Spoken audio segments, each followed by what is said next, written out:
You're listening to the Friends Talking Nerdy Podcast Network. Friends Talking Nerdy.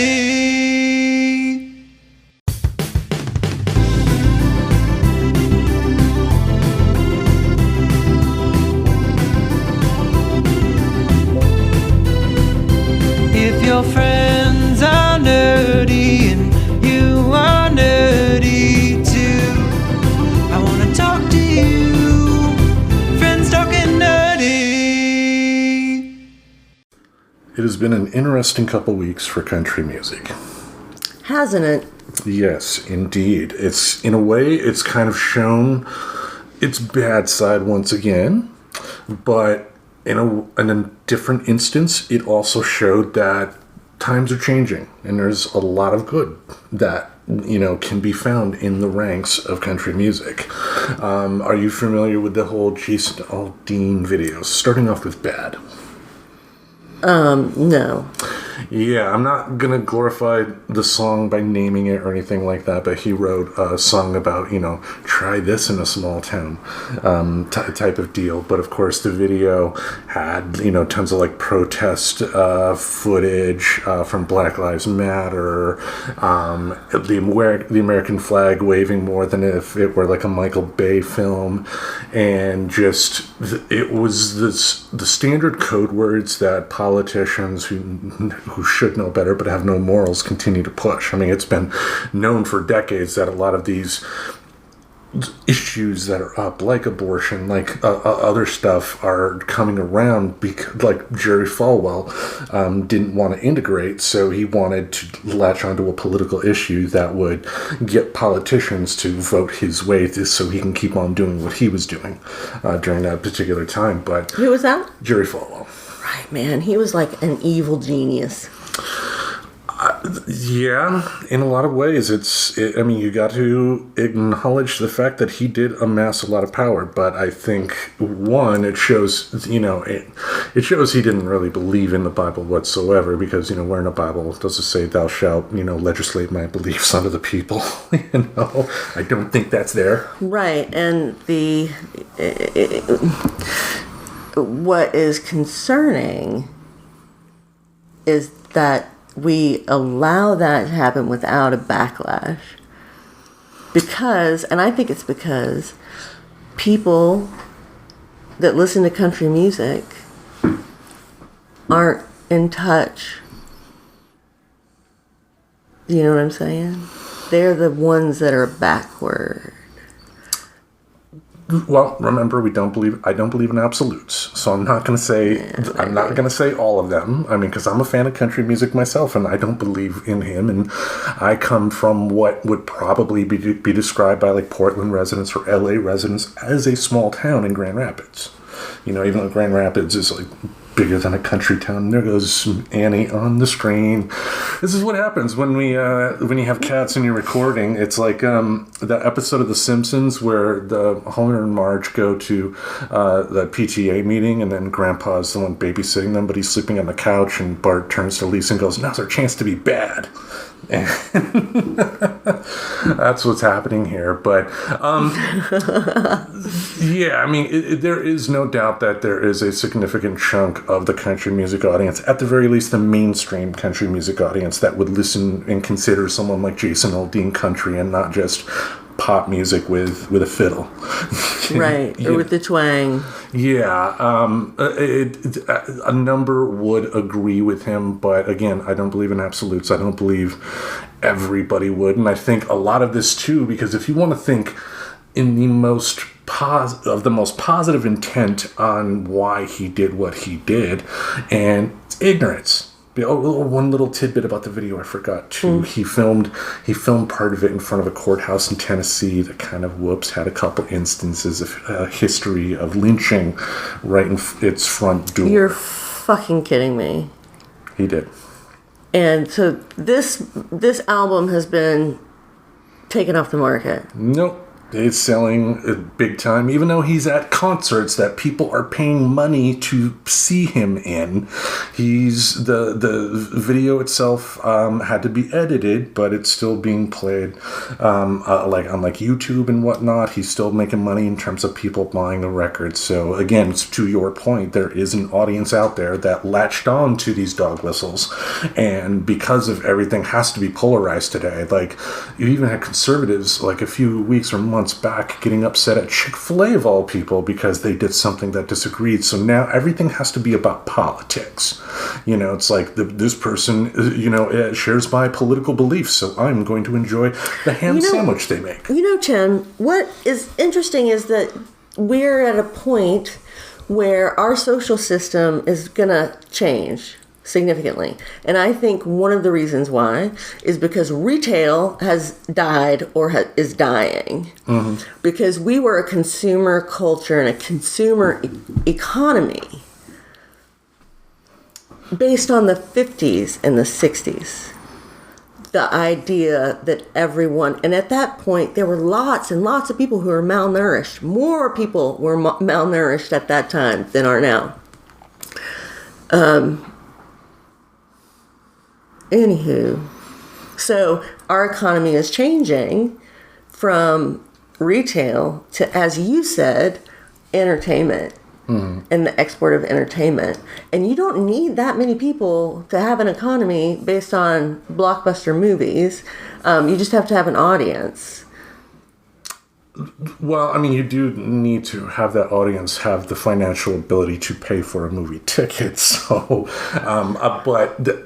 you're kind of talking about even a bigger issue here too, because like the reason why a lot of these retail stores are going the way of the dodo is due to innovation. Amazon, you can order the groceries to be delivered to your door, and there's like a delivery fee, and you pay some tax depending on where you're at, but to have a full week or two's worth of groceries delivered straight to your door, some people would be, myself included, are willing to pay that little extra fee to be able to do that and not have to go into a grocery store. I think that we have to get used to the point that yes, things are changing, and when things change, what was once normal will no longer be normal because it doesn't have to be normal anymore. It used to be important that you had a physical phone book delivered to your house every year. Yes. Now with the internet, don't need it. It used to be important for there to be physical displays in stores everywhere. People had to do that. There were nice stores, like very well appointed stores like Nordstrom's with fancy couches. What do we have now? We have Amazon and we have warehouse stores. Stores got huge and they're gonna get huger. But it will end up being more of like a product showcase anyway, and not necessarily having everything at that store. I mean, things are gearing more towards it being more profitable to just shop online. I mean, for these companies, they don't have to have, thousands upon thousands of dollars of products stuck in a store to where, somebody decides to steal it. Oh my goodness, that's gone. Whereas if they have it in a centralized warehouse, theft could still happen. I'm not naive, but, it'll be a lot less opportunity for that to occur.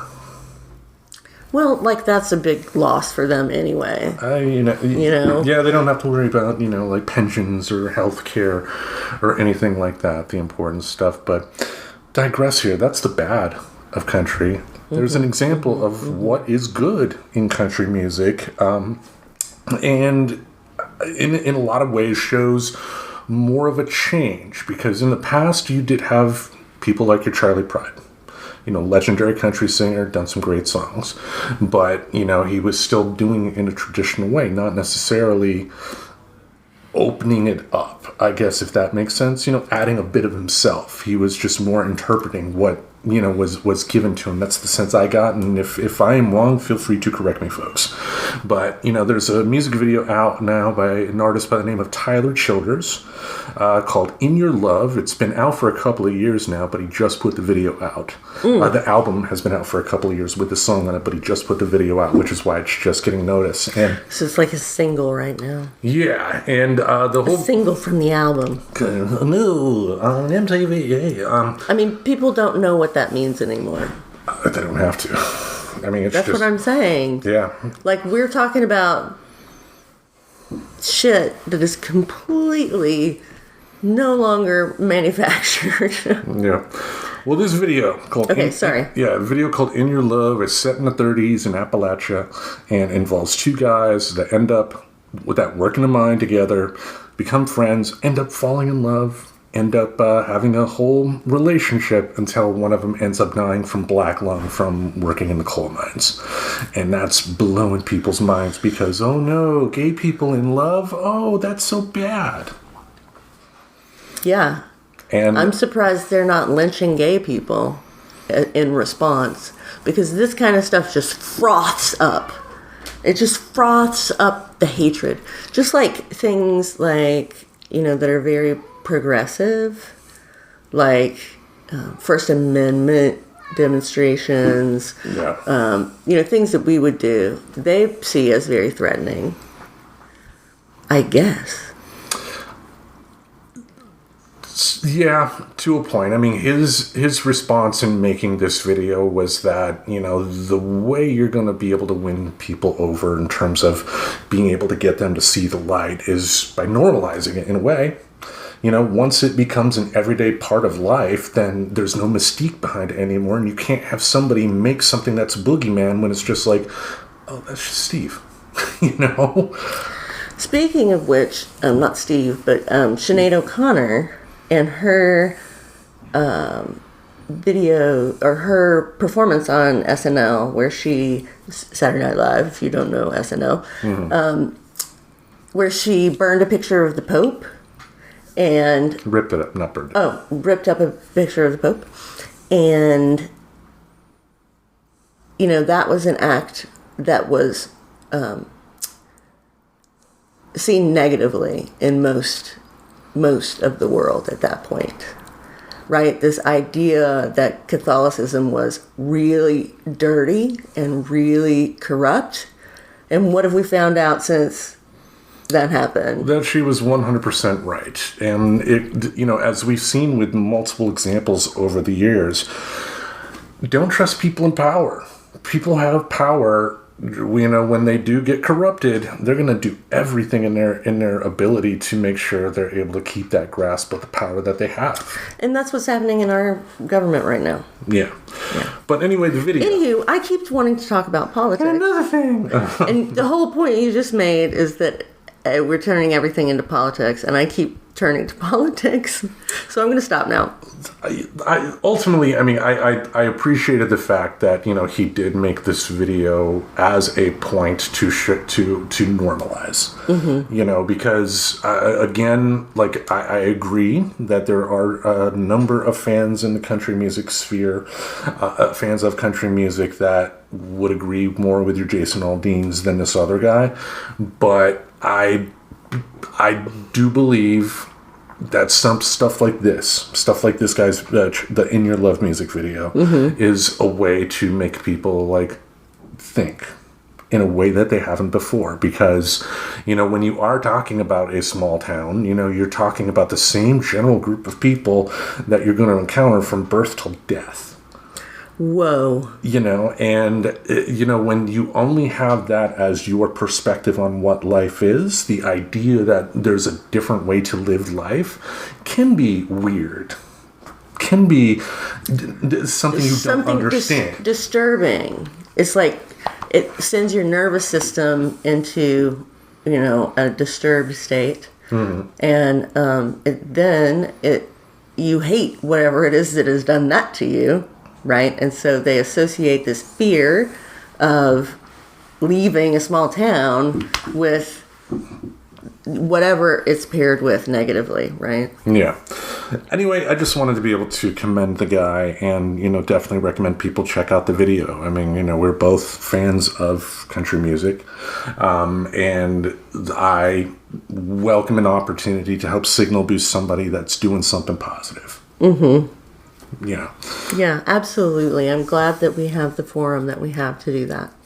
Indeed. And we are here to start off another week with Friends Talking Nerdy. Thank you all for tuning in. This is the podcast making, public transit taking, kiss stealing, wheeling dealing, son of a gun, Tim the Nerd. And sitting next to me, we have the beautiful, the vivacious, the lovely, the greatest legal mind of the Pacific Northwest, Professor Aubrey. How you doing? How am I doing? I am walking on cloud 9, Tim. Walking on sunshine. Yeah. Yeah, walking on sunshine, totally. How are you? All right. But how have you been since the last time the folks have checked in with you? I have been really great. A lot of really great stuff is happening, and I got to go on a really special trip.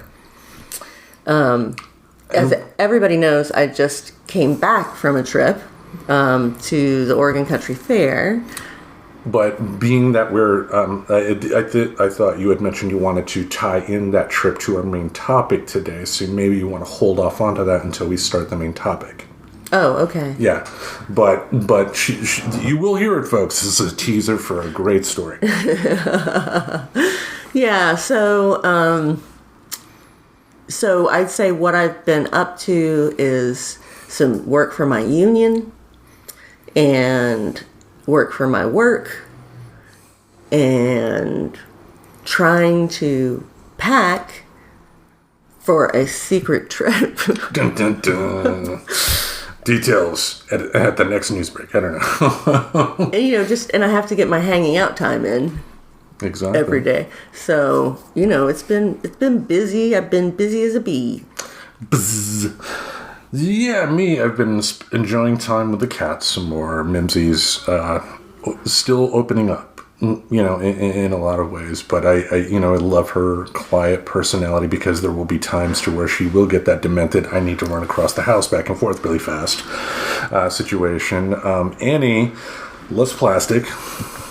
We ended up buying a big thing of cat food at Costco the other day, and then I go into the kitchen the other day and see her gnawing at the bag, and it's open and there's food coming out. Not much, it wasn't a big mess or anything like that, but that taught her the wrong lesson. Now she thinks that she could just chew through anything and food will be there. Mm-hmm. So there was that.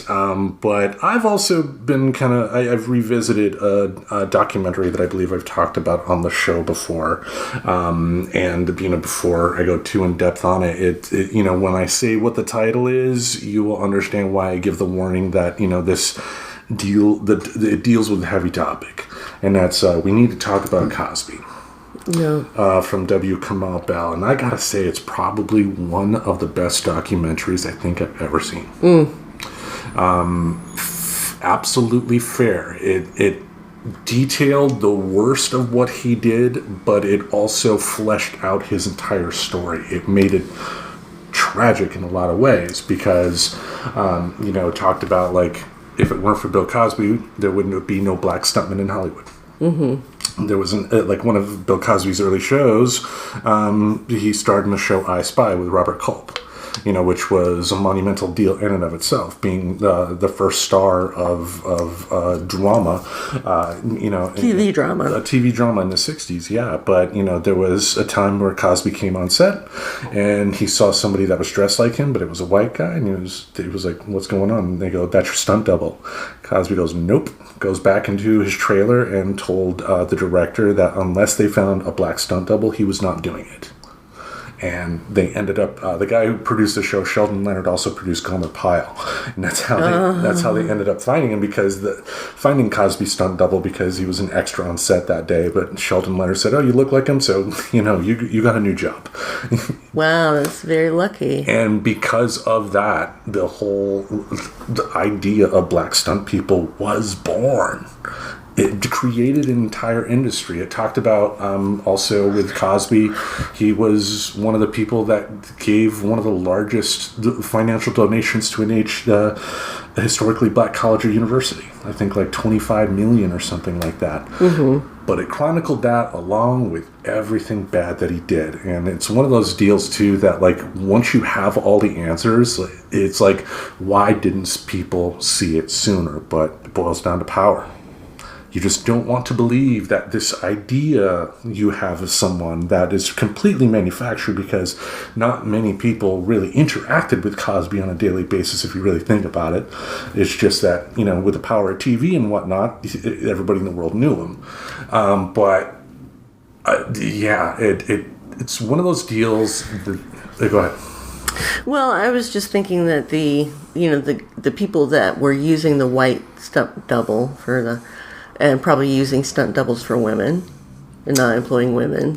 One of Cosby's victims was also the first black Bond girl in Live and Let Die. And she brought up in the documentary that if you pause the scene where she first makes her entrance, you can see it's a white guy with blackface that's doing her stunt. And we're talking early 70s here. Yeah, and so my thinking was, and they think that's normal, right? That seems totally normal. What kind of white supremacist culture is there that thinks that's normal? Is my question. You know what? I don't know. I mean, there's no defending that because it just makes more sense. I mean, if you think about it, like, how much less time in makeup would another black woman who was a stunt performer in that particular scene have to go through in order to do that scene? None. They just needed to hire another black person who slightly resembled the actress in question, but they had to find a white guy and paint him up. Because it was probably union. You know, it could have been a policy of the, like you're saying, a policy of the company, but it also could have been in a union contract if there was a union. A lot of contracts before the Civil Rights Act that was passed in 1964. Which we touched upon our past two episodes, sort of, with the affirmative action talk. Yeah, definitely. So, you made me lose my train of thought, Tim. It was good, too. It was really good.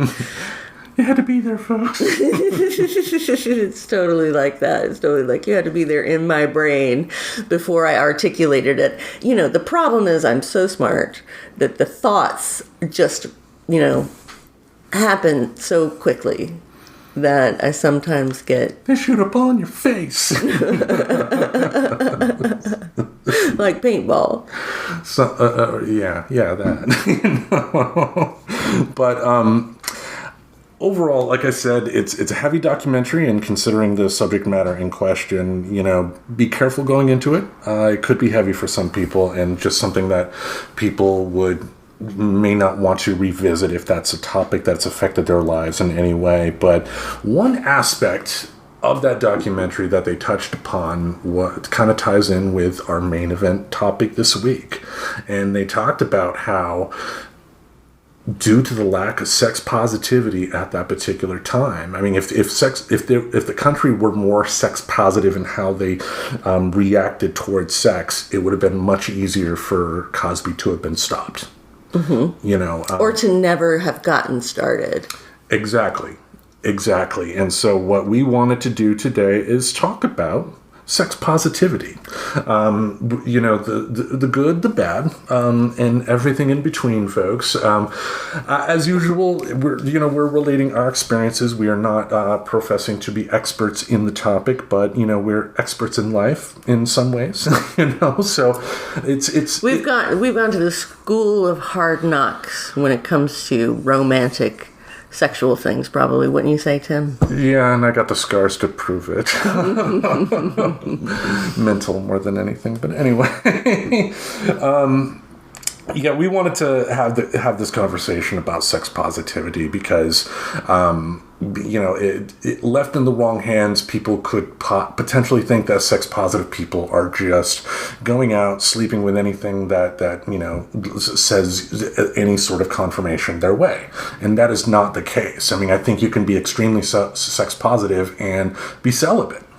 Absolutely. Or asexual. Exactly. And so we wanted to talk about it, and it does kind of tie into your weekend as well. So I will just start off with the first question your way and kind of tie in your weekend when you feel it's appropriate. But to you, what is sex positivity? Well, thank you for the question, Tim. I'm really excited to talk about this topic because, as you mentioned, I just got back from a trip. And that's titillating. And that trip was to sex camp. Yeah, sex camp. Also called the Camp Boner? No.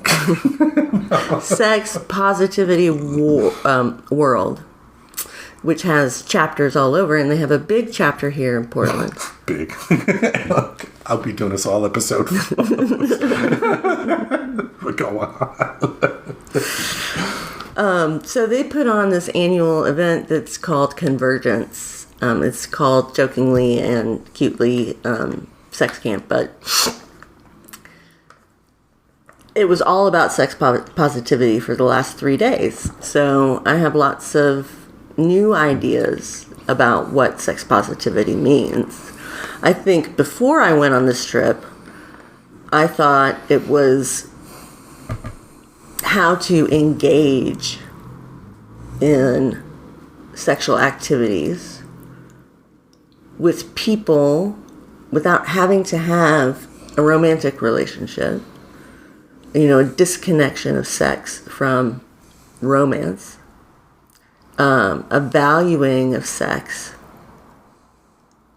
as an action, and an enhancement of pleasure. That was sort of my paradigm. Now I know, or I think I know, that it's more about learning to set boundaries and learning to enforce those boundaries and communicate about them. It's really hard to communicate about sex in our society, whether it's to a stranger that you're about to fuck or to your husband of 20 years. Mm-hmm. Lots of people have trouble articulating what they want, what they don't want, and what they're up for, basically. Which is sad in a lot of ways. I mean, that is one common complaint you hear about, when comedians talk about sex, and this has been a common theme throughout. It's like they do talk about those people that am I hitting the right spot? I just don't know. I don't know. You do have people that, for whatever reason, won't take the time to explore their sexuality, and again, boundaries. Everybody has boundaries, and there are you may chuckle if I bring up this topic, but it is a real topic. There are people that do golden showers, stuff like that. Not me, but there are people that do like it. It's just, you can respect that people do like it while stating it's not for you. And you can, I think sex positivity would say to that, you need to expand your conception of what is sex. And you even saying, I'm not into that, but if you're into that, that's fine. That sort of if you're having sex, it seems like that includes every kind of interaction, if that's wanted. But I think it's healthy to say, if that is a boundary for you, if you are not into that, you should be able to say that is not for me. Oh, absolutely. Yeah. Absolutely. That's what I meant. Yeah, I'm just saying that sometimes we think we're communicating about something that's not sexual because it's like you're so revolting that you can't conceive of someone else enjoying it. Mm-hmm. So I didn't want that to happen. Gave me a lecture there. Okay, what else is sex positivity? I guess you got a ribbon in the mistress classes this week.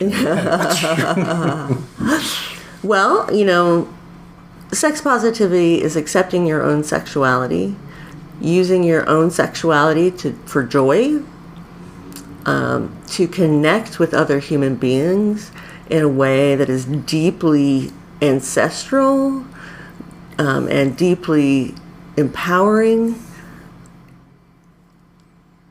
if it's not coerced.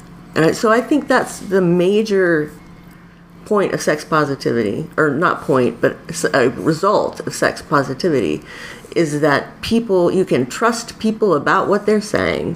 Mm-hmm. Yeah, and so Those are grand. so if that's true, you trust that a no is a no. You don't have to keep asking. You require a yes. You require an enthusiastic yes. That's what sex positive people do. It's not just consent. It is a, embodiment, embracement of wanting to connect with that particular person. Yeah, I guess for me too, it's also like understanding that, this notion that you have, because it's easy to fall into it when you're younger because you're not used to the inner chemicals going through your head. But the notion that you can have a great sexual experience with someone that you're not going to fall romantically in love with and spend the rest of your life together, that you can enjoy sex. Tim, that is so insightful. I mean, I think that is it's a huge struggle for me to separate romance from sex in different relationships. I think it can be easy to be involved with lots of people on a superficial basis. But if you're going anywhere deeper than that, it creates expectations and assumptions, I think. Yeah, and to me, it's also just like the whole casual thing too. To me, always does seem callous. Like at the end of the day, you're just there for, the extra body to help you come. When to me, even if it is just a casual relationship, someone you see occasionally, that sex just may spontaneously occur. Mm-hmm. It's about the experience. Mm-hmm. And that can be a beautiful thing, even if it's not something that's going to lead to hand holding and walking through a field of daisies together, Right, to sort of be in the moment and experience the moment that you're in and try to make that moment as good as it can be. Because sex for a lot of people is as good as it gets. And if you're not having sex that is sort of the best thing in your life, you're not doing it right, and you need to figure out what you like and what you don't like by experimenting and not judging yourself and not feeling shame. Exactly, and that kind of puts us at a great segue moment for our next bullet point here, and that's sex-positive examples. The article in question that we're getting the bullet points here from is from a website called Psych Central. Sex positivity, what it means and how to practice it. And for this part, the examples, they go through a few of them here, and I thought, we would do the same thing, because the first one kind of ties into what you're talking about, exploring your fantasies. People don't, it surprises me the people that don't take the time to do that. Even if it means just, watching a Pornhub video for 15 minutes or something. It's just, people don't take the time to explore, commonly you'll have like married people like in a relationship that ends up becoming so poisonous that maybe you still have sex on occasion, but you're not exploring the fantasies. You're just doing it really just to do it. And performative, yeah. But taking the time out of your day, week, month, year, life to say, hey, I want to try this out. I want to see what it's like, and giving it a try. Yeah, I mean, I think what is a sex positive choice is instead of wishing or instead of demanding that someone is romantic with you, you can instead stand up for yourself once you figure out what you want. But you can't figure out what you want if you don't try things. And I think you're exactly right. And it should be like, paying your bills. So working, getting good sleep, trying to get exercise, all these things that improve our quality of life. And sex is a huge one. I'll put it that way. I could go into a story, but that would be more personal. We don't need to do that. But ultimately, taking the time to explore your own fantasies sexual fantasies in terms of what you may or may not want to try out. I mean, there are plenty of options to be able to do that, that are above board. We're not talking dark web shit here. Like a website, for example, like FetLife, for instance, gives you a chance to set up a profile. They have, national stuff, but they also have people that are located in your local area. And it gives you a chance to say, hey, I see they like rope play here. Join this group and, see what it's like, get some knowledge, and which is most important, especially with something like ropes, and that is a callback to episode 28, folks, when we interviewed a BDSM porn director, D. Severe. I'm proud of that episode still. Yeah, that was a great episode. Yeah. I remember listening to it. But ultimately, take the time to explore what you like, because, you won't know what you like until you try it. Yeah, and there's no commitment. That's the great thing. You don't have to do anything you don't want to do. So if you don't like it, you only have to do it once to figure that out. Unless it's pegging and the answer's already there. Or, for some reason it grosses you out. Or you've seen it done and it grosses you out. Or whatever. It's something that will not happen to you. Yeah. All right.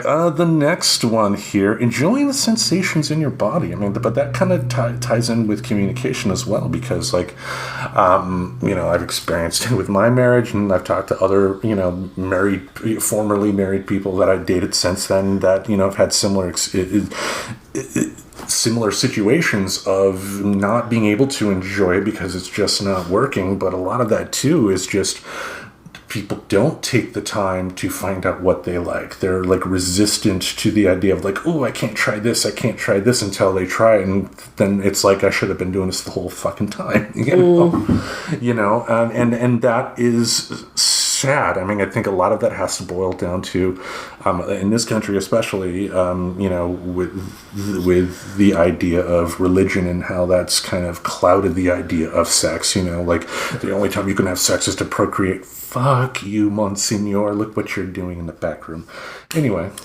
Yeah, and not to always be bringing in something else in, but evangelicism and huge churches is kind of where that has gone. It used to be the little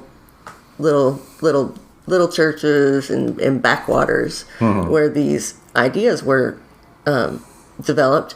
But now they're worldwide on the internet in these mega churches, and it's just becoming more and more prevalent that people have those kinds of thoughts. Yeah, it's being guilted into thinking that normal everyday life of being a human is somehow bad. And part of that normal everyday life is we feel sensations. And in this point of history, we are not very good at taking care of ourselves. We talk a lot about self-care, but do we actually do self-care? And I think the most caring to yourself is to have a good sex life, whatever that means to you. Mm-hmm. Which kind of ties into the next positive example here, and that's prioritizing a healthy sex life and relationships. Because, you can have a lot of sex, with science and medicine, being what it is today, like the protections in place, for one, let's talk about one thing, the protections to make sure babies aren't born, like IUDs. Amen. God bless the guy that put that copper thing in the camel's, vagina, which I guess is how it started. Whoa, that's crazy. Yeah, but with stuff like IUDs, with condoms, with, the pill, with lots of other stuff, like you can have a healthy sex life. You can have tons and tons of sex and still be healthy. This idea that, there's disease around every corner is It's our germophobia. Yeah, in a lot of ways, it's over. Put it. How do I need to put this responsibly, because we are, talking about sex here. Like practice safety, be responsible. Like Freddie Mercury, if he were alive, I think he would say that that's what got him with AIDS. It's like he didn't use protection. Using protection would have helped him out. And having a healthy sex life means you get to have a lot of sex if you want, if you are healthy. But if you get gonorrhea, they will have medicine for that, and then you will get healthy again, but you're on the shelf for a month. 7 days. Well, still, you know what I mean? 7 days and 2 weeks. Actually, 7 days and 2 weeks. Yeah, and that's a short amount of time, and that's whatever. But, if you are prioritizing a healthy sex life, more often than not, you're going to be safe. Now, again, the more sex you have, the more chance you do have of getting sick, of getting an STI somewhere along the line. It happens. That's what you come to accept, I guess, if you want to have multiple sexual partners, that it could potentially happen. It could potentially happen. It doesn't always happen. No. But it could potentially happen. But prioritizing a healthy sex life also ties into stuff like communication as well, because if you are having sex with somebody that you don't feel comfortable talking about, hey, maybe you should use protection, should you be having sex with them? No. Yeah. But that's what happens in this country, because people don't feel comfortable having these talks. If you are comfortable enough to let another human being's genitals near yours, maybe you should have that talk. Or at least know how to have that talk, be practicing that talk, and trying to, develop your own version of that talk that you can use to get to know partners, the specific important information about partners. And that's one of the things you learn in sex positivity. One of the first things we talk about is consent and different kinds of consent. And we also consent, and then accepting your own sexuality and knowing that your body and your thoughts and your actions are all okay. Which ties into our next point here, and that's developing a positive relationship with your body and body image. One great thing that we are seeing in society today is that it's not perfect. There's a lot more work that needs to be done, but there is a lot more acceptance of more than one version of what is considered beautiful and sexy and all that stuff. Mm-hmm. Like back in the day, it wasn't that long ago to where, the idea of beauty was a 5'5" woman who weighs maybe 100 pounds, and had healthy attributes elsewhere. And that was the only definition of what was considered beautiful, which, I think there's still a lot of that going on. Let me ask you a question about that, Tim. Go ahead. Do you yourself... Okay, just briefly, what is that bullet point again? Developing a positive relationship with your body and body image. Oh, right. So, do you think back in the 50s that men only had sex with women who looked like that? I think it is very much the same as it is today. I think it is a standard that society put forth as what is considered beauty. When the fact is, like guys, for instance, like if a guy tells you he thinks you're beautiful, he thinks you're beautiful. You know, that's just how guys think, you know, and there should never... Most guys. Yeah, most guys. There should never... and it's not having an addendum of, you know, well, maybe you wouldn't be on a magazine, but I think you're you're beautiful. And I think people need to, I guess, embrace that more. And not, because a lot of it is comparing yourself to other people, and guys are guilty of that as well. You know, like, you know, if you don't look like what is considered beautiful in the male world, you're going to be like, do the women really want me? And if you're somebody whose partner doesn't happen to say honest things about your body, like you're fat, if they're not willing to say that and you're a fat person, that's not okay. But that was not my original point. I led myself there. My original point was... I went down a trail and got lost. About developing a positive relationship with your body and body image. Right, I keep forgetting. I don't have a good relationship with my body. Or your brain right now. Or my brain.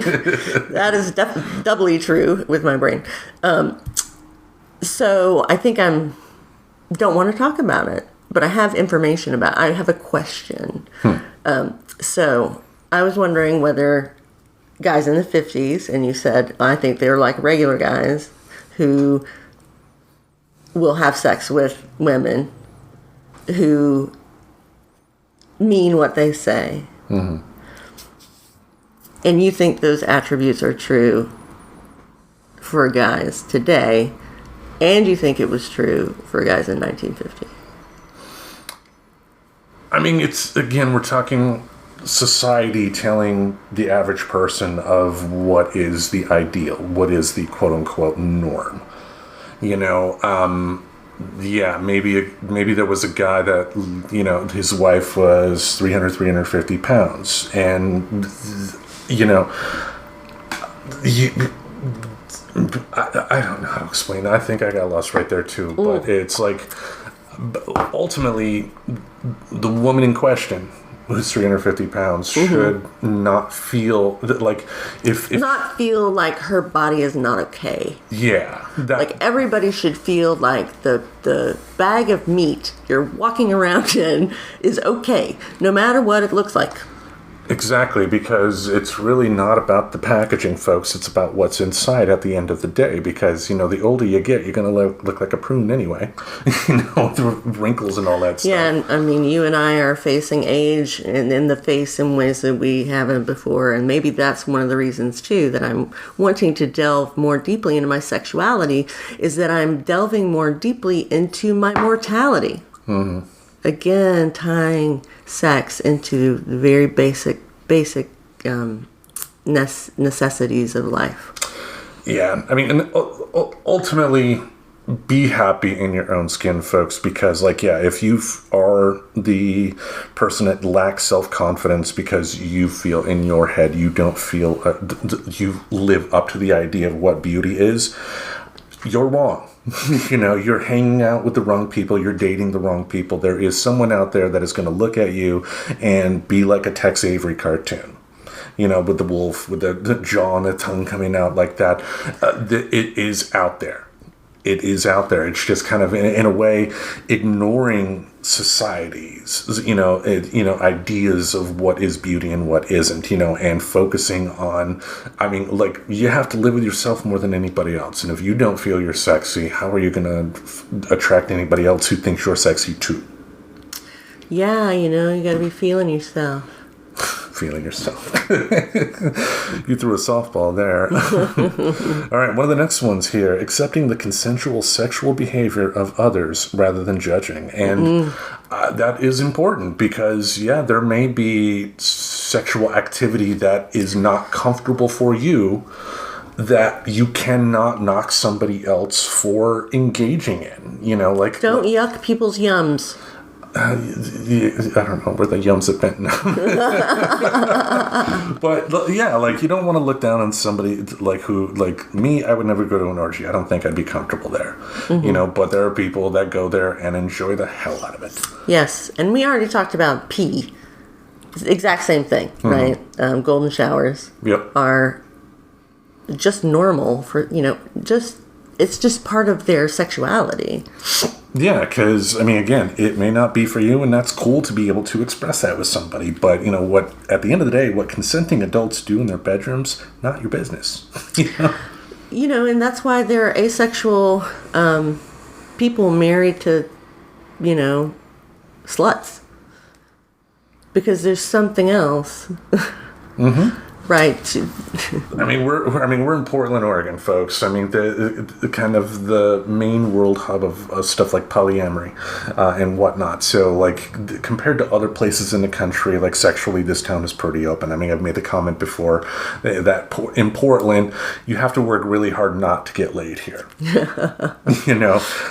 But yeah, it's just you want what consenting adults do. Is their business. If you're not comfortable with it, that's fine. It's just communicate that. And, if you do have a partner that wants to do that, either but wants that to be a big part of their lifestyle, maybe let them go off, try it with somebody else, or maybe if it is that important to them that they got to try it, and you're ultimately not comfortable with it, maybe there's a conversation that needs to be had, but that is still showing respect to the person, because if they want to be in a relationship with someone that enjoys that and you can't give that to them, not talking about it's not going to make it go away. Okay, are you saying that the person who's not performing the act that is most needed by that other person, are you saying that person is responsible for the other person feeling guilty or feeling, No. I don't see how you came to that conclusion. What I'm saying is that you should be able to express to a partner, I'm not comfortable with this. And, if it is important to that partner that they give it a try, either A, open up the relationship and let them be with someone who is comfortable with that, or B, maybe have that talk of either is this something that is really necessary? Do we need to try it, or do we need to think about parting ways here? And to me, that's not about disrespect. It's not about disrespecting somebody. But if someone is really not that into it, then they shouldn't be forced to be, I guess. But that conversation can be had in a respectful way, because you should be able to protect your boundaries without, what you said earlier, not make the other person feel bad by expressing that they do have an interest in a certain fantasy. Yeah, right. I was going to bring up that guilt factor of like, oh, I want something. My partner is not giving it to me. What I want is dirty, and, nobody's going to want to do it. And it's not a real thing. Like, say your thing is food, and you go to smash parties where they're naked and they smash food all over the place. Maybe that's your thing. And you probably will never express that to your partner. Or if you do, your partner and you have an amazing relationship. Because I'm judging it right now. I'm judging you. You're guilty. Oh, God. See, it's so hard to unravel. Yeah. All right, the last point here, and there are a number of other ones. I do encourage you to check out the article because it is a lot more in-depth here. But, I think this should be pro forma for anybody that is proclaiming to be sex positive. Supporting laws, policies, and norms that ensure consensual sexual freedom rather than unhealthy restriction or repression. I mean, again, why? We have a political party in this country that is doing their best to legislate what people can and cannot do in the bedroom, and it's affecting heterosexual and non-heterosexuals alike. Yeah, I mean, I think the question is is sex a human right? I mean, if you're asking me, I would say, yeah, it is. I mean, once you reach a certain age, I mean, I think even then, though, like young kids are still going to have sexual thoughts and be able to do it. But what I'm ultimately referring to, like, by the time you finally get to be able to play with another person, Right. It is a right because, no, not necessarily a right, because that implies that you're going to be able to get it no matter what, or have the ability to have it if you wish. The freedom to have sex in the way that will pleasure you in the way that you want, with other consenting adults. Right. And the courts are currently really deteriorating that right. And it's not only a human right, which means, it's true for basic humanity, not that it's protected by some constitution. It's just what we all agree should happen. But the Constitution is another layer of that, and the Constitution doesn't talk about this. Well, it does talk about life, liberty, and the pursuit of happiness, or is that the Bill of Rights? The Constitution or the Bill of Rights says that at some point, or maybe that was a Declaration of Independence. It's there somewhere, folks. But the whole idea, though, of being able to have that freedom to pursue happiness, I mean, if many women living in southern states now can't say that. I mean, with the whole idea of like abortion bans at 6 weeks when women aren't even aware they're pregnant most of the time at the 6-week mark, that's not allowing a woman to fulfill her life the way she sees fit. She's being put under what a man somewhere thought she has to live because. I mean, it's the Handmaid's Tale. Yeah, it's the Handmaid's Tale. I mean, you're absolutely right. And what the courts have said is this is not, it doesn't say life, liberty, and privacy. So if they wanted to say life, liberty, and pursuit of happiness. None of those are sexual, right? None of those are directly dealing with this question. But yeah, and I guess when you have strict constitutionalists like Clarence Thomas, people like that it's not true unless the founding fathers said it. But for most of the time, though, I mean, the founding fathers also talked about those documents as living documents. They were meant to evolve because what happened in 1776 has nothing to do with what happened in 1976 or 2076.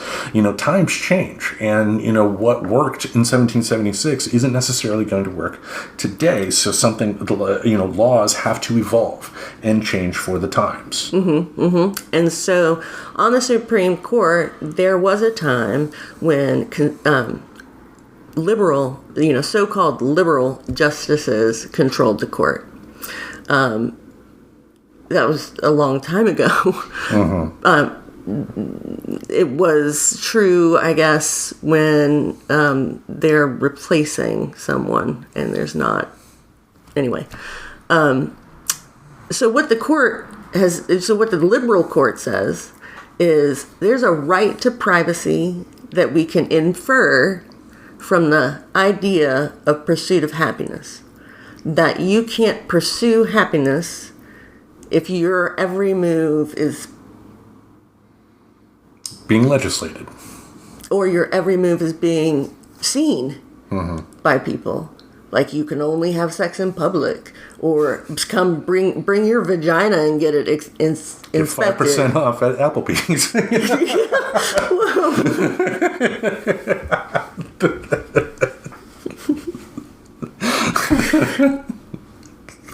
Okay, right. So privacy is important for the pursuit of happiness. It's a human right for the reasons that we've talked about. And the conservatives, as you say, look at it from the perspective of what they think somebody back then thought, but really, what is the meaning of the words? Yeah. strict construction versus more liberal construction. And at the end of the day, folks, this just goes to show that once again, and we've talked about this on many episodes in the past, the importance of voting for the right people to go into office. We're not talking political parties here. We're talking about the right people that will actually treat the job of being a politician on a state, local, or federal level seriously, and not a joke, and not a chance to get on all the news shows and say their stupid catchphrases. You know, people that actually want to make change that benefits the majority of society. And, you know, the numbers are showing, you know, that more and more people are more sexually open than they were in the 2000s, in the 90s, in the 80s, and so on, you know, and it's not going to get smaller. It's not going to get repressive. I mean, with the religion taking as steep of a decline as it has been, you know, the past couple decades, you know, I expect it to go much further than what it is now. But, you know, especially on the West Coast. Yes, yeah, in heaven, folks. You have to work hard not to get laid. Get out there, hey, I don't want to get laid today, ladies. No, stay away. Put your panties back on. No. Yeah, that happens to me all the time. Anyway. I know. You just walk down the street, and I just see all the women doing that. Yeah, breaking your pelvis is for me. No. And you know, it makes me happy to see that. Anyway. Let's go on to our next big bullet point here, and that's talking about sex and negative examples. You know, because they do have some interesting ones on here that are sometimes nuanced. You know, like the first one here, using STIs or sexualities as punchlines. You know, think of like if someone has a rash, calling it herpes, or, you know, calling someone gay as a joke. Mm-hmm. You know, I mean, I think of crabs, I think, is a common. Yeah, or sand in your vagina. I mean, but right. If we go the South Park route, I mean, this shows that, you know, this is more of a nuanced thing because, but South Park, they're getting paid to tell these stories, whereas me with a couple social media accounts and a podcast, I'm not. You know, you know, also too with comedy and stuff like that, there is intent. You know, you can have the darkest of jokes, but if the intent's positive, then like a George Carlin type of deal, and then you can go from there. But I think also mainly though what this is talking about is like the opposite of what we've been talking about. Because like the herpes thing, for instance, like herpes at the end of the day is just acne on your junk. That's all it is. It's not a bad disease. It may look bad, but it was a marketing campaign that made it seem like it was the end of the world and you were disgusting if you had a cold sore or something like that. When again, 90% or more of people have herpes already. They just don't necessarily have the cold sore type of deals. And because of the fact that we've made this idea of herpes seem like it's a bad, terrible disease, like you're going to die if you get herpes, you know, that can stop. That can stop because that has, you know, made a lot of people embarrassed over the years when they shouldn't have to be. That's, you know, caused a lot of unnecessary harm just to make somebody in a company happy. Yep. And the sex positive reaction to that negative can turn it into a positive, because what is missing from this is consent, is people knowing their bodies and knowing what they want, and then taking care of themselves, right? People who don't take care of themselves don't view themselves as valuable. And I think sex negativity increases that feeling that you're just a sexual object. Yeah. Kind of like the next point here, believing anal sex is only for people who identify as gay. Now, I you know, compared to like the 80s and 90s, I would say this number is probably not as high as it used to be, because thanks to stuff like Pornhub, guys are finding out that women love it. You know, but I'm sure there are still small town folks somewhere, or just plain old ignorant folks out there that still think that. You know, like the whole thing back in the 80s of guys can't have an earring on their left ear. Right, because that means you're gay. Yeah. And we do it, people still do it now, call things gay that they don't like. associate gay with negative things. But yeah, it's again, anal sex is up there with stuff like golden showers. It's an act that may not be comfortable with some people, but it is still very much, among consenting adults, a great experience for all involved, apparently. You know? And so if that was one of your desires, to have anal sex, and you were in bed with someone and, having penetrative intercourse, and how are you going to communicate? If you're not willing to communicate what you want, you'll never get it. Well, I think one thing... You'll never know if your partner likes anal sex or doesn't like anal sex, because they're not bringing it up because they're ashamed, and you're not bringing it up because you're ashamed. And I think one other thing to think of too is, I brought up the jokes earlier. It's one thing for professionals who, his job is to create a story, to have jokes like this in their story if they're trying to make a particular point.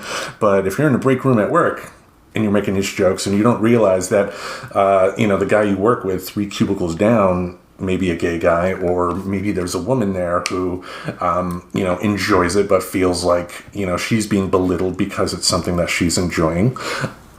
That's not cool either. It's about recognizing the power of words. It's one thing if your audience really knows your thoughts on the thing, on the particular topic in question. But, if you think about the amount of times people have conversations like this just out in the open, words can make people clam up and not want to talk. It can make people think, they think it's weird. I better not say nothing. All right, the next one here. Slut-shaming women or shaming anyone engaging in consensual sexual behavior. This is still very prevalent. I mean, with social media being what it is, with technology being what it is, I think compared to what it was in the past, I think it's less of an issue. I think more and more women and more men are feeling the freedom to engage in sex with whoever they want, more so than they have in the past. But, one easy thing that gets lobbed at women a lot is, the idea of them being sluts if they do like sex. And it's interesting because you think of like rock stars like Gene Simmons, who I've had over 20,000 women or whatever, and had pictures of almost all of them. And yet you also contrast that with female artists like Courtney Love, or like Carly Simon with writing You're So Vain, or Alanis Morissette with You Ought to Know. Like, the scrutiny they get, guys don't really get. Is anybody asking Rod Stewart to this day, who's Maggie May? But Alanis Morissette is still getting asked, why were you dating Uncle Joey? Right. Yeah, slut shaming.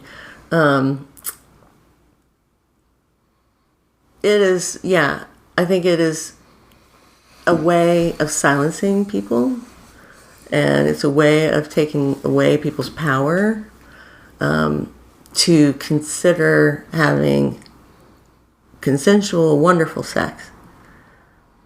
It's a negative activity, right? Why aren't we going around saying, I am such a slut? I had sex 6 times this week, if that's what we like. Or I'm a slut, and that to me means I have sex once a week. And, there is this movement to retake that word and say, or retake the concept of human beings like to fuck. Yeah, there was a documentary, I think you can find on Tubi now. I think it was called After Porn or something like that, where they interviewed people that were in the adult film industry. And there was one woman who talked about, she said, I am a slut. I like to have sex with lots of people. To her, she didn't want to be called a whore. Because a whore still has a negative connotation. Like, if you're a metal artist and you're asked to make like a Christian song, and you take the money and you gladly do it, even though it goes against your beliefs, you're a whore. And and I guess maybe you could argue that, even something like the word whore, if there's somebody that does view it as a positive, watching your words with that word as well. But, the idea is, what Yeah, consenting... would you say sex worker in the same way?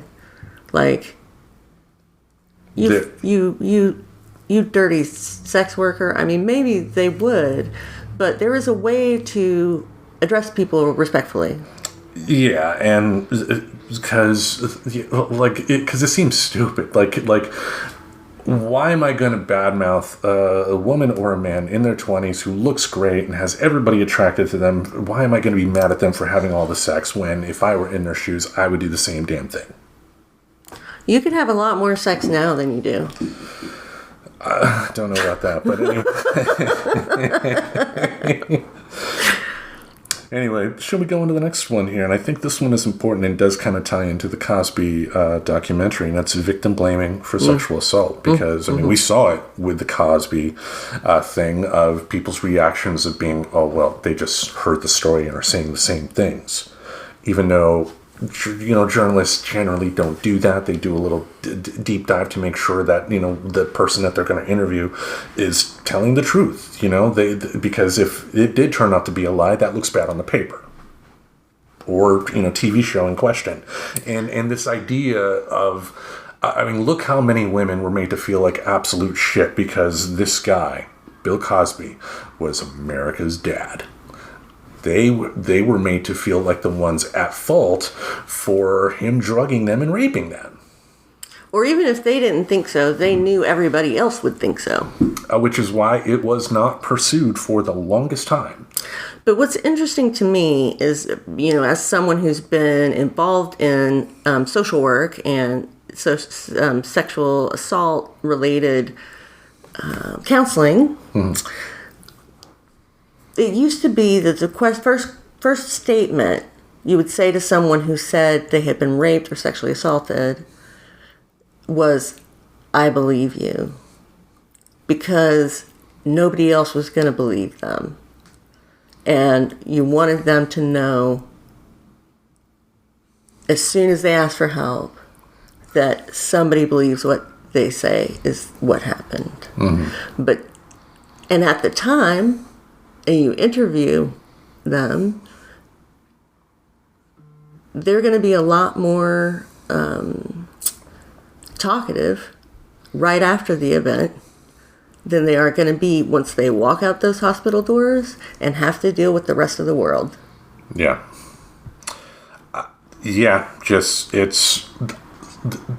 This whole idea of, well, if this person wasn't wearing these types of clothes, no, it doesn't matter. They were attacked by a monster. And again, if we're talking about the Cosby deal, it doesn't matter that, one of them, like one of his victims, worked as a Playboy bunny in the, Playboy Club in Chicago, and she was in Playboy herself, so it doesn't matter. Doesn't matter if he did it to a porn star who was in like the world's biggest gangbang or something like that. If she didn't consent to having sex with him, it is rape.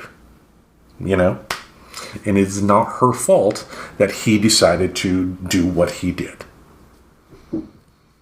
Right, but she has to bear the emotional scars of that, the trauma. Exactly.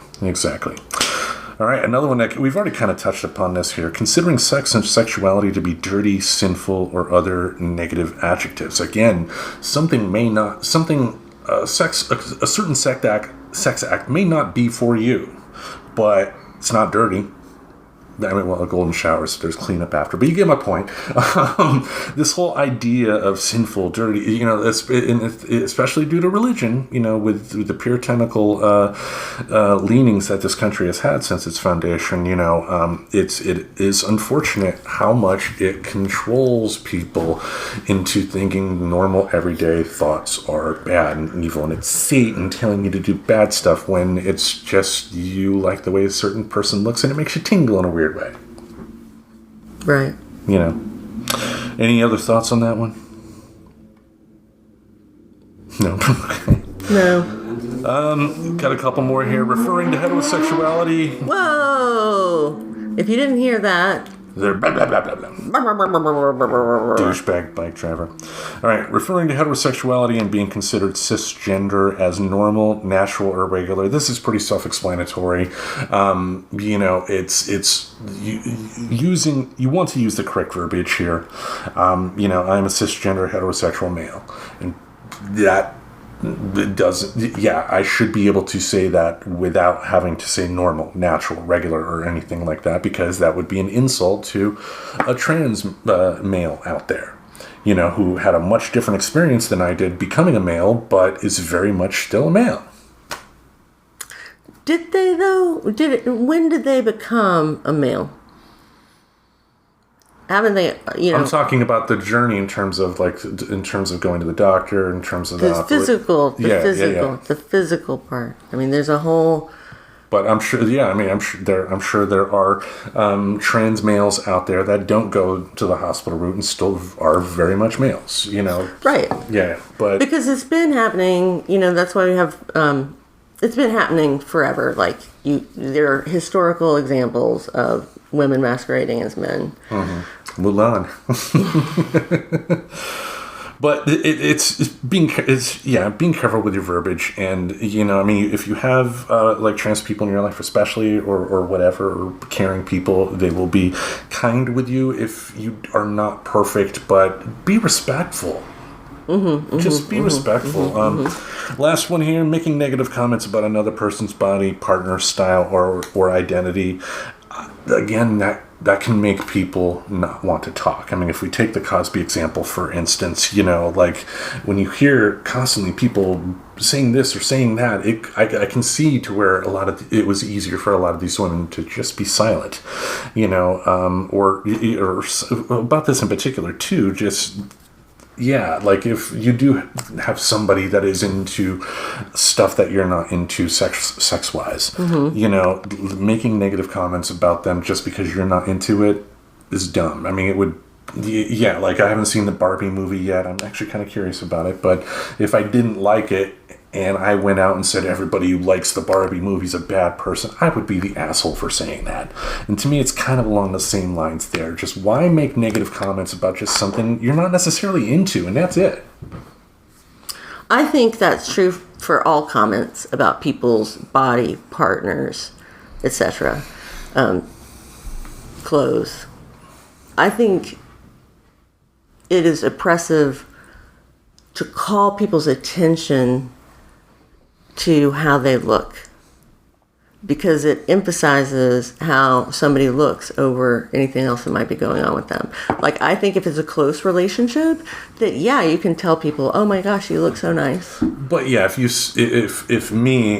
I see an attractive woman hop on the bus, for instance, me going up to her and saying, "You're beautiful," maybe she will take it as a compliment, but maybe she won't too, because she doesn't know me, she doesn't know my intentions, so why would she necessarily think of it as this guy is trying to say something positive? And also I try to go by, unless we are talking about a well-established relationship, I try to go by the whole idea of, would I say this to a guy? Would I go to a guy and say, "You're beautiful"? No. I wouldn't do. But you might say, "I really like your shoes." To someone I didn't know, no, I wouldn't even do that. Right, because maybe that's triggering in somehow. You don't know anything about this person, and this is very intimate, and how we feel about our bodies and things are very intimate, and so it's somebody invading that space where you feel comfortable. And making you feel uncomfortable. Well, speaking of that, what do you think about this question? What does sex positivity mean in today's culture? What do you say? I don't understand the question, really. It's interpretive. It's kind of open-ended. To you, what does sex positivity mean in today's culture? Not just as you see it, but what do you think? Do you Oh, okay. Yeah. I got you. How is society viewing sex positivity? Yep. It's really hard. We've got a total bubble here. And for sex, it's a giant bubble, a very thick bubble. It's like a porn version of Under the Dome. But even in Portland, there are people who see sex positivity as negative and slutty and disease-filled. All the things we've talked about, the negatives that people perceive, that's all wrapped up in the word sex. And if you say sex positivity, that triggers this reaction like, oh God, no, that belongs nowhere. I was going to say that belongs in the bedroom, but no. Could be the kitchen. I don't know. No, people don't talk about this stuff even with their partners. Mm-hmm. I get you, and I do agree. I think overall, the United States at least has a long way to go. Like we are, the bubble that you're talking about in Portland, Oregon is great in a lot of ways. Let me tell you, hey, and facetious there, joke, folks, but yeah, just because we feel, we have this culture here in Portland, Oregon that has been cultivated over quite a number of years. It's not the same in Dubuque. It's not the same in Des Moines. It's not the same in Duluth. It's overall, I would say this country still has a long way to go to be accepting of sex positivity. Because again, it's like I opened up the topic, you can be a completely celibate person and still embrace sex positivity. This is not about, giving you an official license and a badge stating that you can have sex with anybody you want. Mm-hmm. This is just about understanding that sex can be and is a beautiful thing, and enjoying the positive aspects it can bring into your life, and we have a long way to go. Things are better than they were in our 20s and 30s and whatnot, and that's how life is going to be. Things are always changing and evolving. I mean, I don't think there will be a perfect world where everybody is all 100% sex positive. You're still going to have your preachers out there, your politicians out there that will latch onto this as an easy boogeyman, mm-hmm. Because of our puritanical views in this country especially. But there's a lot of work that needs to be done. I'm happy at a lot of the progress that I've seen in my life in terms of how people react. I'm happy and do see the results that are being made. It's just people got to remember to keep fighting, because we thought we were in pretty good standing with stuff like abortion. Then look what happened. We slept on our laurels and let Mango Mussolini into office. Yeah, and that was true even in the 90s. The apathy of the public for these rights. Mm-hmm. And for sex positivity, it's because they're not having good sex. Well, yeah, if I can't do that with Jody, then nobody's doing it. Right, it must be bad if I can't do it. Yeah. There's a lot of work that needs to be done, but I'm hopeful that because of this change that I've seen in culture over these past 46 years, I'm hopeful that the future will lead to some better things as well. But let's go to the next one here. How does sex positivity affect mental well-being? I think it enhances it so much because of what we've been talking about: communication, figuring out what we want and what we don't want, giving consent in a way that's joyful and happy and not coerced in any way, and not neutral. Mm-hmm. Not like, okay, I'll go along with it because I like you, or I'll go along with it because it's easier. And there's a difference between going along with it and, just doing something one time for your... It would be like, in a lot of ways it is the same. It would be like making a dinner dish for your partner, that of food that you may not like, but you're going to make it and you're going to eat it with your partner at the same time because you love them, Is that what you do with my food? No, you're a great cook. Yeah, I mean... Yeah. Ultimately. So communication, figuring out what you want, having a hell yes instead of a neutral. All of these things are good for people's mental well-being. Because at the end of the day, sex positivity embraces the notion of communication, and embraces the notion of consent. Consent is sexy, folks. And if you are embracing both communication and consent in a relationship, you will see a lot of positive stuff heading your way. And if you want that, if you want consent to be sexy, you've got to make it sexy, right? Don't walk up to people and say, "All right, can I touch your breast?" Right? That's not what we're talking about. We're talking about, you've been making eyes at each other, you've wiggled into a conversation, you're getting very close to wanting to touch each other, and you say something really sexy, like, "Can I rub your leg?" Not kidding. Making fun of myself there. Story I brought up on the show before. Go ahead. Oh my God. No, something sexy like, "You got awful purty eyes." Stop. Stop finishing my sentence. Okay. Because you'll make me forget what I was saying. So you're very close, and it's like that moment you would kiss. And instead, you say something sexy like, "Your lips are radiant. I'd love to taste them." Or something like that. Did that sound sexy? What? Yeah. No. But you know what I'm saying? Like, Yeah. make it sexy. Overall, too, I mean, if we do think of the other aspects, like the Cosby documentary mentioned, if we had a more sex-positive culture when somebody does end up becoming a victim of something like this, if more people embrace sex positivity, then the victims would have a better chance to heal faster. With something like that, I can imagine there's going to be no such thing as 100% healing. You're all better. Yeah, it's something you deal with at the end of your life, unfortunately. But if sex positivity were embraced as a culture overall, it would bring a lot of positive results. Which kind of leads us to our last point here. How can you at home be sex positive? And they had 4 points here, and I'm sure there are more that we could throw on the list, but, brevity being the soul of wit, we'll stick with 4 here.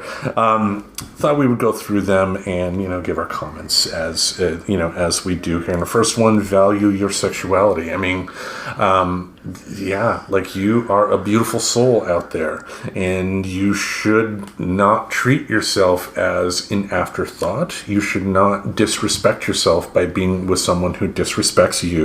Value your worth as a human being, and 9 times out of 10 things will work out in positive that way, because that's a whole mindset. Of not just your sexuality, but if you're valuing your sexuality for what it is, and doing the other things we talked about in the positive realm too, it can You're lead to good loving things. yourself. Yeah, You're taking care of yourself. You're doing self-care, and that's very empowering. Yep. The next one here, and we've touched upon this already too, share and respect, which is the big thing, pronouns. If someone wants to be they, them, they're they, them. If they are Z or here, the obscure ones, hello, Reverend Tracy, respect that as well. Granted, most people that do have different pronouns will be quite generous with you if you make mistakes. If you are honestly not intentionally making those mistakes and misgendering. If it's just, whoops, said it and you acknowledge it and whatever, they're going to be cool. Trust me on this.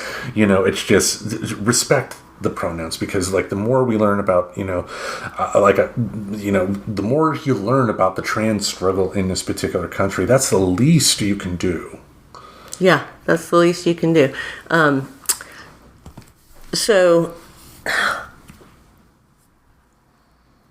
I think a way that you can share your pronouns in a professional setting is to introduce yourself with your pronouns. Mm-hmm. So you'd say Aubrey Baldwin, she, her. Yeah, which is it kind of ties back to a previous episode we did, one of our top 10 episodes of most listened on Anchor, the conversation we had with Elias Watts. the trans guy was a friend of the Reverend Tracy Right. that we interviewed on the show, and they mentioned that the importance of that is that the people that are open of stating what their pronouns are people that the trans people are going to say they can be an ally. You know, I mean, because especially with everything they see in the news today, one person like on an email putting, you know, on your email, your business email, for instance, at the bottom you'll have like your phone number, email, and all that stuff, but you will have she and her. They're listed there, so a trans person is going to know that you've taken the time to respect their community, and if they need some help, you could be an ally. All right, the next one here: question your reactions towards sex.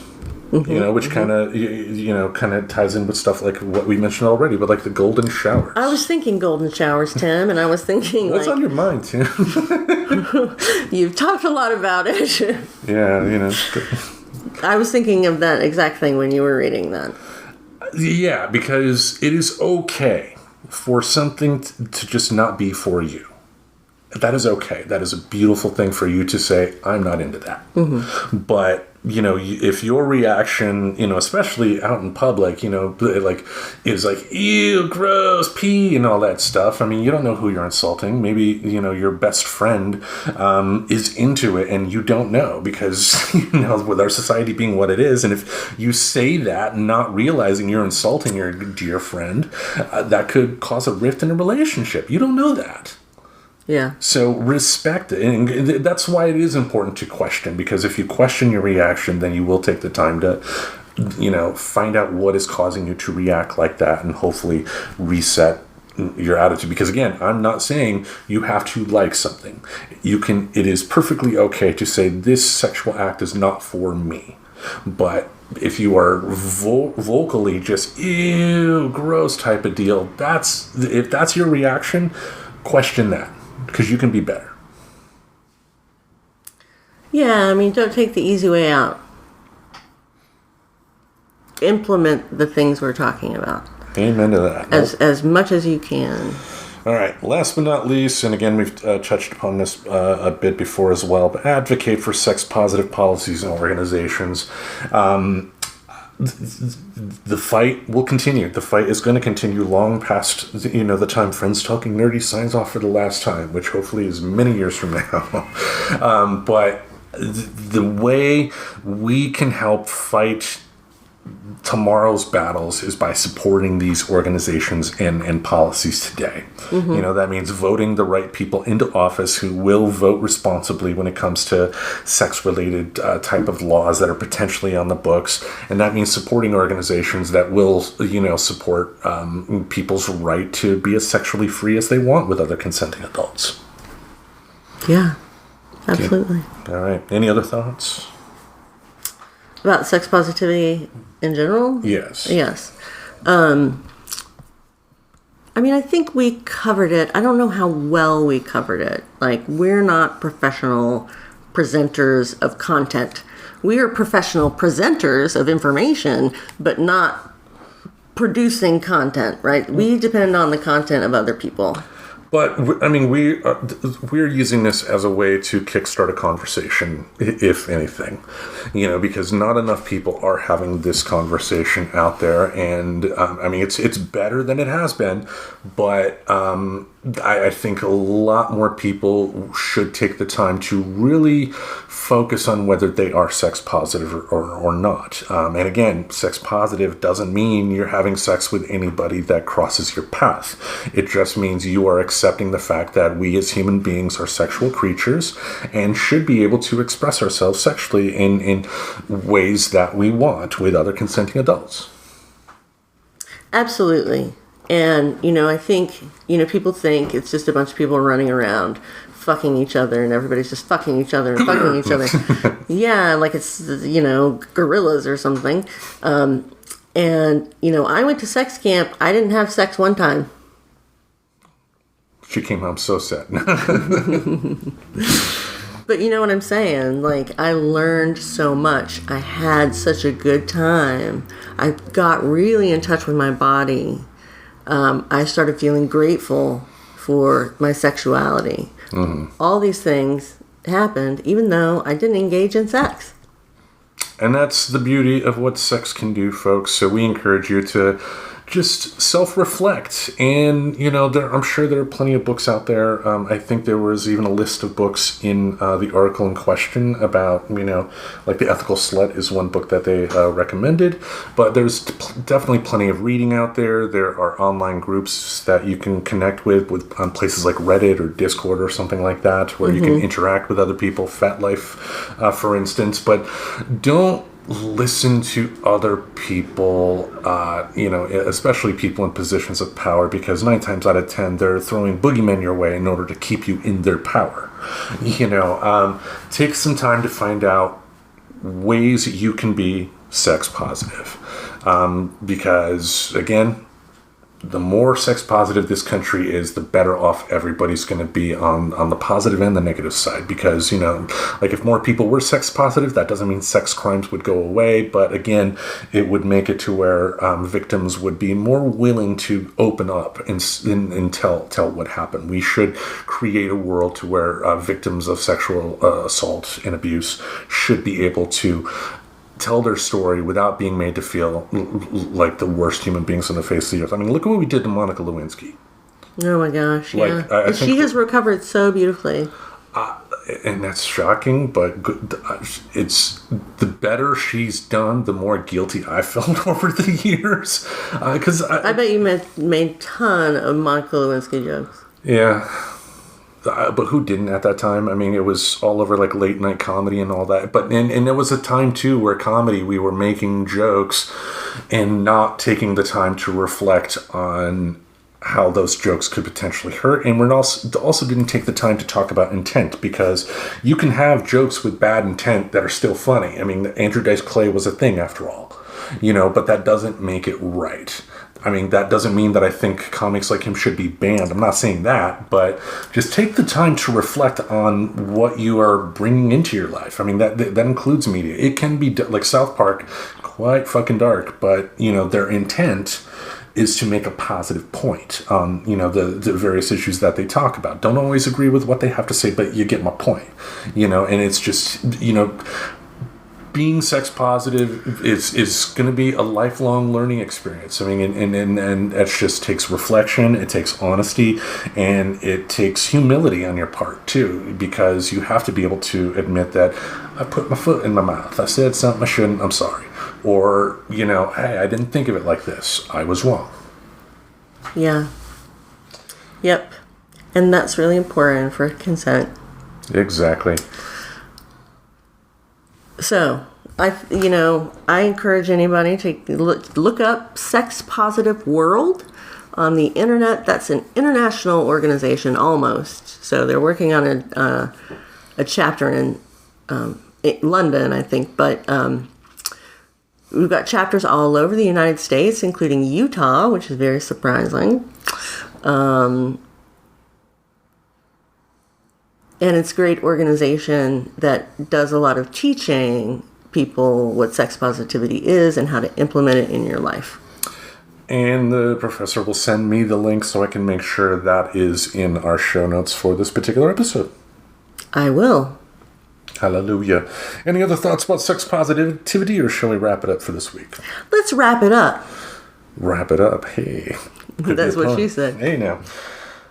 Thank you all for listening to another episode of Friends Talking Nerdy. Each Monday we'll have something in this podcast space to entertain your ear holes. Until we meet again, we bid you adieu. Adieu.